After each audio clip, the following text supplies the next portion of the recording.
پھر آپ کے دو نشانوں کے درمیان نبوت کی یہ شانہ کہتے ہیں، اس کو شانہ کہتے ہیں، عربی میں کتف کہتے ہیں، اکتاف اس کی جمع، ٹھیک ہے نا، یہ شانہ سمجھ، ٹھیک ہے نا، کندھا، ان دو نشانوں کے درمیان مہر نبوت لگائے گی۔ مہر نبوت یا آپ کے آخری نبی ہونے کی کیا ہے؟ مسلمانوں کا عقیدہ یاد ہے نا، نبی کریم صلی اللہ علیہ وسلم اللہ کے آخری نبی ہیں، نبوت کی ساری قسمیں آپ پر آ کر ختم ہو جاتی ہیں، ٹھیک ہے نا، آپ کے بعد نہ کوئی نبی ہے نہ آئندہ۔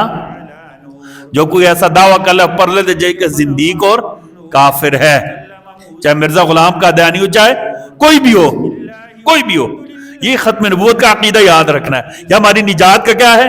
ذریعہ ہے۔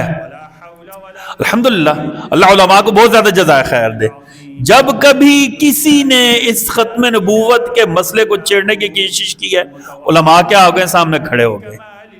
پاکستان میں نا 3 بڑی تحریکیں چلی ہیں مسئلہ ختم نبوت کے لیے۔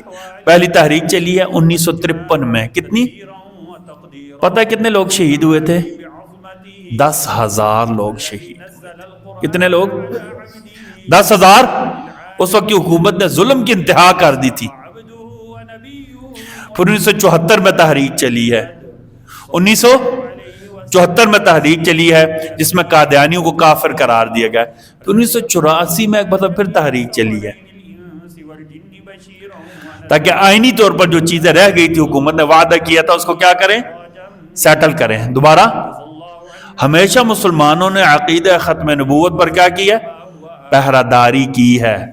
آپ بھی پہرہ داری کریں گے نا انشاءاللہ باذن اللہ تعالی، اپنی نسلوں کو یہ عقیدہ سمجھائیں، عقیدہ ختم نبوت اپنی نسلوں کو سمجھائیں۔